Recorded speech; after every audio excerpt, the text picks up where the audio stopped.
আপনারা হয়তো granny game খেলতে গিয়ে কোথাও না কোথাও এই পুতুলটি নিশ্চয়ই দেখেছেন, কিন্তু এই পুতুলটি আর 10টা সাধারণ পুতুলের মতো নয়।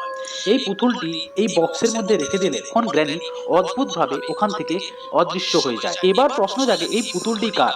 পুতুলটি হলো গ্র্যানির নাতনি। যখন গ্র্যানির নাতনিকে মেরে দেওয়া হয় তখন থেকেই গ্র্যানি ওই পুতুলটিকে সামলে রাখে। গ্র্যানি মানতো ওই পুতুলটির মধ্যে তার নাতির আত্মা লুকিয়ে আছে। ওই পুতুলটা যখন ওই বক্সের মধ্যে ফেলে দেওয়া হয় তখন গ্র্যানি কোথায় অদৃশ্য হয়ে যায়, এটা আমরা জেনে নেব সেকেন্ড পার্টে। তো সেকেন্ড পার্ট দেখার জন্য কমেন্টে লিখে দিন সেকেন্ড পার্ট।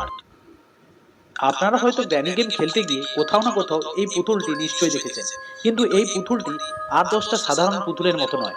এই পুতুলটি এই বক্সের মধ্যে রেখে দিলে তখন গ্র্যানি অদ্ভুতভাবে ওখান থেকে অদৃশ্য হয়ে যায়। এবার প্রশ্ন জাগে, I take the wolves and watch them grow.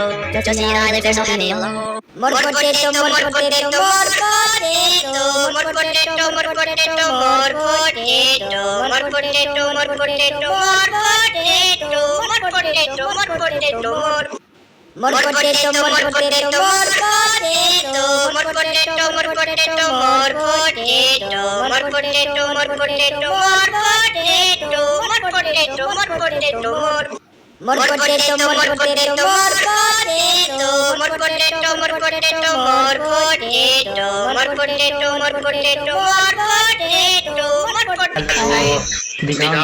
আল্লাহর তিনজন সবচেয়ে বড় শত্রু। নাম্বার 1 ইবলিস অর্থাৎ শয়তান, যে আদম আলাইহিস সালামকে সিজদা করতে অস্বীকার করেছিল এবং কিয়ামত পর্যন্ত মানুষদের পথভ্রষ্ট করার শপথ নিয়েছে। থামো, শয়তান এখনই তোমাকে এই ভিডিওটি দেখতে বাধা দিচ্ছে, তাই দ্রুত একটি লাইক দাও, সাবস্ক্রাইব করো আর কমেন্টে লেখো আস্তাগফিরুল্লাহ। এতে শয়তান খুব রাগ করবে আর তুমি